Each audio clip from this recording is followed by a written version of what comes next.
Bisita from Mandurriao National High School, Mandurriao Dance Troupe. Una naton kay ina nga ginistorya, ang ginang coach of course, si Sir JP de la Cruz. Kag sa subong kilala naman naton ang aton yung mga dancers. San o wala sila nagkahilig sa pagsaot? Nga gusto ginila magsaot. Kag sino ang nagtudlo sa ila sang sao? Mga wala na kasimple ng mga questions, kaya magila kanina nagkulbaan sila. Ikaw magkakulba, wala ko gapangaga. Sige. Hindi ka na magpadugayon pa, no? Pakilala na naton ang aton ng mga bisita this afternoon. Ang mga maaniyag kag mga gwapuhon ng mga members sa Mandurriao National High School, Mandurriao Dance Troupe. Good afternoon, welcome diri sa K5 News FM Iloilo Kampiyon Talk Show. Kapon ninyo K5 Alex Escalante. Good afternoon, Gid. Good afternoon. Wow, in chorus. Yeah. Thank you so much, Gid, sa pagupod sa aton ng pagpangalagad. So, mga hapon, kamusta ilang nga hapon, mga kids? Okay lang. Medyo sa ginawa pa man. Oo, nagihawa ko man silang ano. So far. Oo, sige, ka mga sadya sa ila, no? Pero kilala ko naton sila isa-isa before kita, no, nga mag-interview sa ila. Starting from sa akong kilid. Good afternoon, welcome Dili. I am Alexandra. Hello, Par- I'm Trixie. Alright, Hi, kami I'm pangalan. Alexandra man ako, pero Alex lang ko. Ano yung mga yo? Bea. Ay, lang. Paano nag-Bea? Hayo mo kay Alexandra. Interconnected. Kay ako, daan mother, nagka Bea Cruises, ang taga every, ano ba yan? Oo. Flores, di ba? Oo, taga Bea Cruises, sa tinalokpan, tas ang iya nga tubigan mo na taga Bea, ako. Wala ko na yung Bea. Wala ko kinag-step. Sige, Bea. Okay, Bea. Next again, sino gani? I'm Trixie. Trixie and I'm Christina. sige, ang mga boys na sa I'm likod. Ray. I'm Stephen. I'm Sean. I'm John. And I'm Marvin. Alright, nice meeting you all. Dalawa na Oo. Kaya hindi ka damo, kamusta mga natagaan, gali according kay Sir JP. So, palakpakan nato na. Yes! Yay! Alright, so this time, isa-isa hon ta na kamo kilalahon. Amo ni aton nga agenda, subong nga hapon. Sige, si Alexandra, pila ni edad ni Alexandra gani? 17. 17 years old. Okay. Saan ikaw nagka-interest sa dancing? Naka-interest ako since I was in elementary pa, grade 4. Hindi nakadlawan ganun lang. Hindi nakadlawan yung pod. Sige, go ahead. Before ako ko sa interest ko sa pagsaot, nakilala ko si Sir JP. Dira din ko nagsugod sa pagsaot. Alright, sige. Next si Trixie. Sang elementary kami sa school, mga may mga program, mga intermission per section, amo na nga dila nang kasugod asa nga nag-join sa workshop sa Alright. IDST sa high school. Sige. Hindi ka man nakig, no? Oo. Ano ba siya? Ano ba? Ano na poker. Sige. Si Christina naman niya.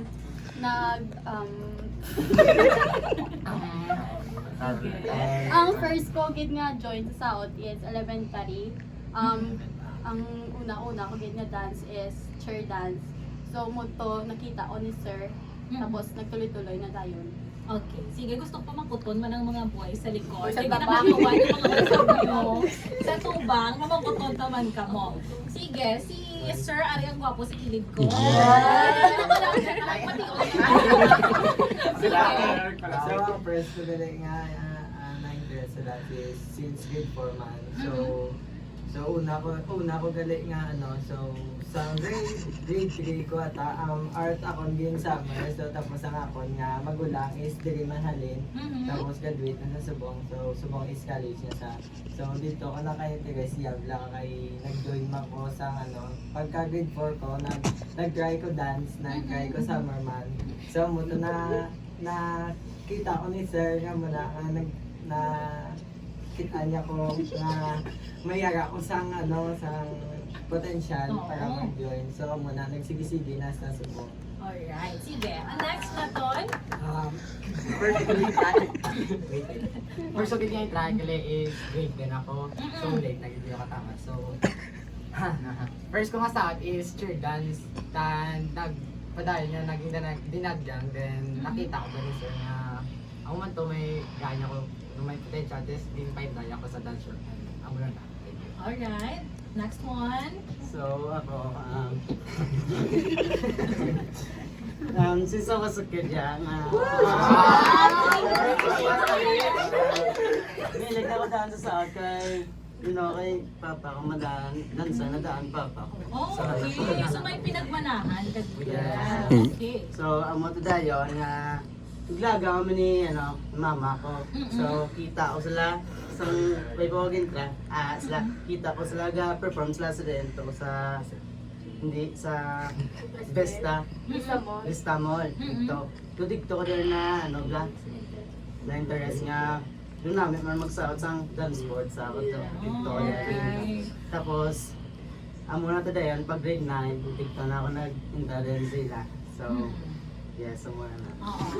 Gusto ko lang i-mention na, ano ganit pangalan ni mo? Ay, ako po si si Shan. Si Sean, ang isa sa mga nami ang itsura sa TV. Wow! May potential sa acting. Gusto mo mag-acting or mag-artista?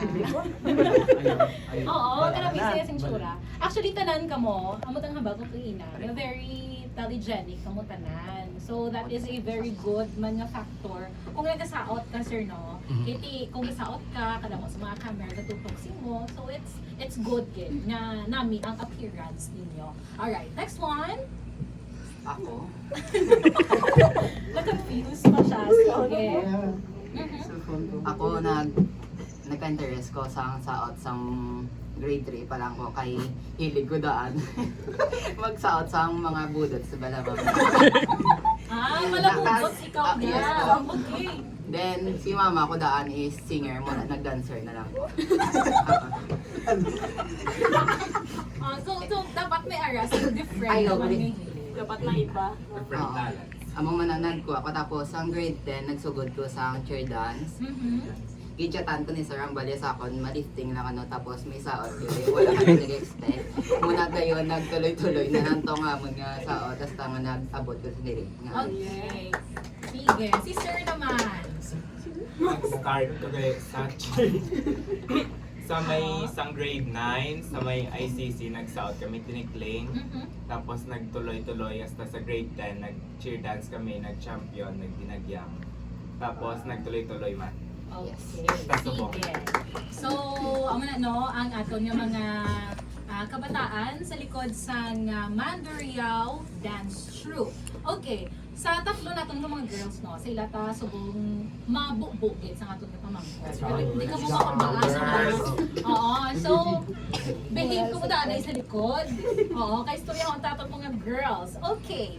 Paano ikaw nakasulod? Unang natin si Trixie. Paano ikaw nakasulod sa dance troupe? May sa audition according kay Sir JP. And ano ang mga naagyan mo nga mga kumbaga dubuho sa dagong para nga makasulod ka sa grupo niya? Actually, ma'am, ang na kinalay kami ni Sir JP sa may muna sa nag-join ko workshop, yung final ko ni Mama sa DST. Tapos muna ka time, sa Limudyan, pa ko ka school, grade 7, grade 8, ay nag-pandemic, sa Limudyan ko nag-skila.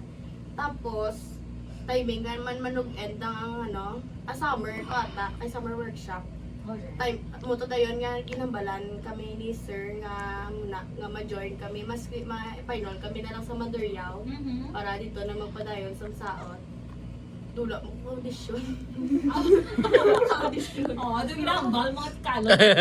Wala ang Oo. nakakita sa sa bali sa ang workshop do mo na ang amo na ang audition do mo na sa Okay. dira nakita ni Sir. Oo, kung baga ikaw na scout kaya. Oo. Amo na siya. Alright, si Christina naman yan. How about you? Ikaw yung naka-audition, ikaw or na-scout ka mo ni Sir J? Actually, same lang kami ni Trixie nga wala nag-audition. Okay. So, nakita ko ni Sir nga ga-dance is pag chair dance kid. So puto nagtuloy-tuloy, nag-intra kami ni Cristel ang iban sa school Subo. Nag-intra kami ni Cristel sa Silay. So dance sports moto nagdaog kami, nagsige-sige na dayon. Tapos same ang titiksing nga nag-join man kami IDST Okay. para tumuna man ang audition actually nga na para makita ang workshop na masako nakita kami. Okay. How about naman si Tokaya po, si Alexandra? Pero si Bea, no? Siya ko lang, si Bea. Sige, Bea. Ako yan, nag-start ko sa grade 4 ko mo to with ako na una-una nga nag-ano, wala man kumali, nag-audition na Yes.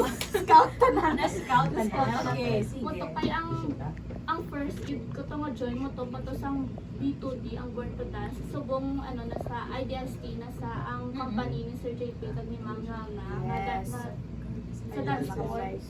Yes. Tapos muna, sige-sige ko workshop. Basta subong nga muna, dala naman ko din nag-school sa Mandurriao National High School.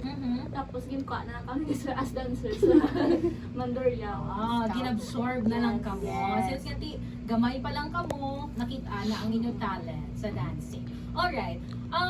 When we talk about dancing sa school, of course, dapat kinabalance yung academic, mga responsibilities, as well ang inyong responsibilities man sa group ninyo. Dahil nasunod ang training, ang practices. Okay, paano nyo ginabalance ang time nyo or ang time management nyo with these responsibilities? Kay apart from being a student, a dancer sa school, may pagid ka mo dapat time for your family. Sige, unahan naton si Trixie. Wow. How do you balance your time sa school, sa dance, kag sa balay, sa family? Amo na i-prioritize mo lang gid dapat ang mga importante kag ang dapat mo gid unahon before ka magano. For example, may deadline ka bibuas. Siyempre, bro, mo subong kay buwan mo deadline.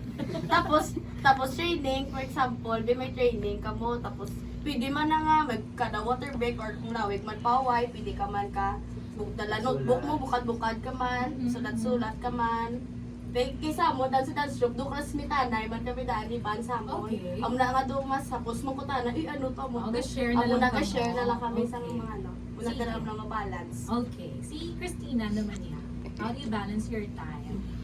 Una man, same man kami 6 na like kung is-ama kadto sa eskwelahan, ubrahon anay mga assignments before magkadto sa eskwelahan kag kaya man miss ang wala man yun. Wala na tayo, wala na Wala tayo na sa tayo. migo-migo. Oo, hindi na lang pag-answer. I know na kung ano ang mood silingon sa mga ligaham, sa mga boys. Alright. Okay, si Alex naman niya. Si Bea. Time management ng gid siya ma'am.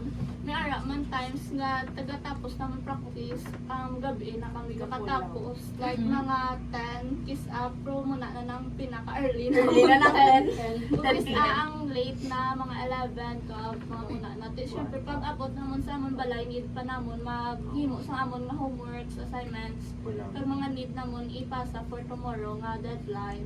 So muna need namon mag-sacrifice man sa amon nga tulog kag oras para maka man sa amon nga academics.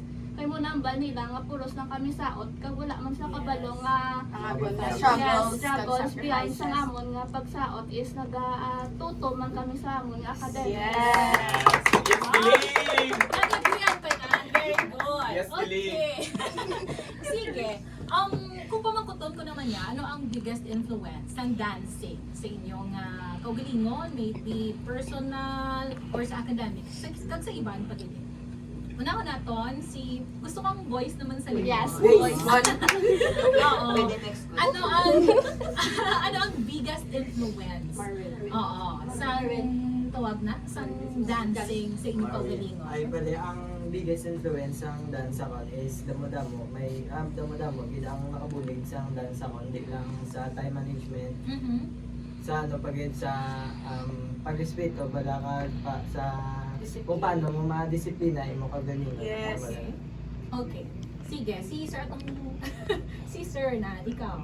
Ano Step ang it. influence ang dancing sa imo? Ang naka-influence ako sa dance is ang akon nga mga friends at ma'am. Mhm. Kay nakita ko bla sila nga kanami gid sila magsaot, especially kay Marvin gid. Idol ko na sila. Kay mga walagya is super angas gid. Muna daw gusto ko man bala magsunod siya nga ano nga step niya para mag-dance man. Okay. Gusto ko kamo pakulbaan, mga gamay lang. Yes, go. May pumangkot ko sa inyo. How is Sir JP being a coach sa inyo? Oo. Kaya lagi siya sa tubang. Kami ano ang sabat. Si Sean, nandiyan si Sean. I want to hear from Sean. Kamusta si Sir JP as a coach sa inyo? To me, okay lang. Napag-isa pa tudloon. Para sa akon, do ano bla. Para sa akon, do pamilya. Do sa akon.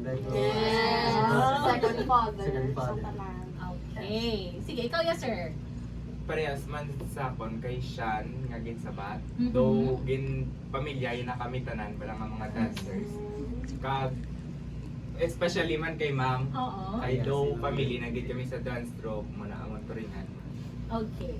Sige. Thank you so much sa inyong mga answer. Okay. May ara sa inyo nga graduating na or Tanan na well. mag-graduate. Sir, dako siya nga tapos sa imo nga group. Oo. Okay, pero sa college ninyo, anong plans ninyo? Ma-enroll ka mo sa school which focuses in dancing or may other ka mga plans? Other plans. Alo, hindi ka mong pursue sa dancing sa college. Para makamit, hindi na ko ba si Sir lang mo si Sir. Sige, isa-isa ka kung anong inyo na lang dream profession sa ulihin. Ikaw na lang una, Alexandra. Gusto ko nga ang course sa college is tourism. Okay, ikaw yan next. Undecided. Ako pero gusto ko mag-travel and tourism man. Tourism. Tourism man. How about you? Tourism naman. So, kung mga future flight attendant. Yeah, pretty. Okay, next. Civil engineering. Oh, may engineer siya. May engineer ka na sa sunod, sir. Ikaw ya, sir. Marine engineering or culinary. May seaman ka na, sir. Sa ulihin. Ikaw ya, sir. Actually, ako gadodo sa architecture at civil engineering. So, Wow. nag-double akong So it's between being an engineer or an architect. Sige, ikaw ya. Ako undecided pa man ko kung marine engineering or criminology akon ka. Okay, mapulis. Ikaw ya. Ako ang undecided man kung ma-marine or ma-tourism. Tourism. Okay. Thank you so much, Gid, sa inyo pag-share, no? Sa inyong thoughts dahil sa ating pagpalagad. Pero, time now is 26 minutes past the hour of 2. Mabuya kita na for some commercial break. Ang masaot or ma-perform sa after sa commercial natin, ready na kamo. Para nga mas nami ang ato, no? Nga pagsulod dahil sa ating pagpangalagan. Sige, magapanubalik pa ang Kampiyon Talk Show dahil lamang sa 80.7 FM K5 News FM Iloilo. Say bye! Bye! Okay. Bye, Mama.